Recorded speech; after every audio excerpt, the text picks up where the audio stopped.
ഞങ്ങളിപ്പോൾ UK-ലാണുള്ളത്. റൂമിൽ നിന്ന് രാവിലെ ഇറങ്ങി ഇവിടെ അടുത്തുള്ള മലബാർ ബൈറ്റ്സ് എന്ന ഒരു റെസ്റ്റോറൻറ്റിലേക്ക് നടന്നു പോയിക്കൊണ്ടിരിക്കുകയാണ്.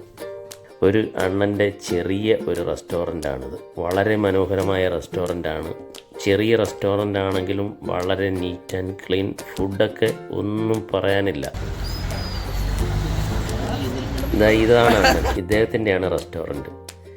ബിരിയാണി ആയാലും ഇഡ്ഡലി ആയാലും ദോശയായാലും ചെറുകടികളായാലും എന്തോ ആയിക്കോട്ടെ, എല്ലാം വളരെ ടേസ്റ്റി ആയിട്ടുള്ള ഉഗ്രൻ ഫുഡാണ്. ഇത് UK-യിലെ കൊവൻട്രി എന്ന് പറഞ്ഞ സ്ഥലത്താണ്. നിങ്ങൾ ആരെങ്കിലും ഇവിടെ വരികയാണെങ്കിൽ ഇവിടെ വന്ന് ഫുഡ് കഴിക്കുക. വളരെ ഒരു നല്ല അനുഭവമാണ്. അണ്ണൻ ആ ഫുഡ് തരുന്നത് വളരെ സ്നേഹത്തോടും അദ്ദേഹത്തിൻ്റെ ആ സ്നേഹം കണ്ടു കഴിഞ്ഞാൽ തന്നെ നമ്മൾ ആ ഫുഡ് ആസ്വദിച്ച് കഴിയും.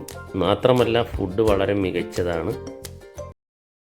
சொல்லுங்க பிரியாணி வேலைக்கு எடுத்தாங்க சட்டம் நீதி நான் வஞ்சு உடச்சிடுவேன். ഞങ്ങൾ അണ്ണനോടൊപ്പം ഇവിടെ അടുത്തുള്ള അണ്ണൻ്റെ മറ്റൊരു റെസ്റ്റോറൻറ്റിലേക്ക് എത്തിയിരിക്കുകയാണ്. ഇവിടെ അതുപോലെ ഇരുന്ന് കഴിക്കാനുള്ള സംവിധാനങ്ങളൊന്നുമില്ല. പക്ഷേ ഇവിടുന്ന് ഫുഡ് വാങ്ങിച്ച് അവിടെ സൈഡിൽ നിന്ന് നമുക്ക് കഴിക്കാനായിട്ടുള്ള സൗകര്യങ്ങൾ അവിടെ ഒരുക്കിയിട്ടുണ്ട്.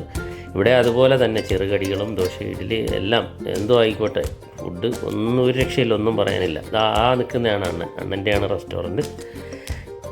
ഞങ്ങളിവിടുന്ന് എന്തൊക്കെയാണ് കഴിച്ചതെന്ന് ഓർത്ത് പോലും പറയാൻ കഴിയുന്നില്ല. കാര്യം അത്രയ്ക്ക് വെറൈറ്റികളായിരുന്നു. ദോശ, മസാല ദോശ, നെയ് റോസ്റ്റ്, പുട്ട്, അങ്ങനെ വേണ്ട വട തന്നെ പല രീതിയിലുള്ള വടകൾ, അങ്ങനെ ഒരുപാട് ഐറ്റംസ് എല്ലാം വളരെ ആസ്വദിച്ച് കഴിച്ച് വയറും മനസ്സും നിറഞ്ഞ് ഞങ്ങൾ വളരെ സന്തോഷത്തോടു കൂടി റൂമിലേക്ക് യാത്രയായി.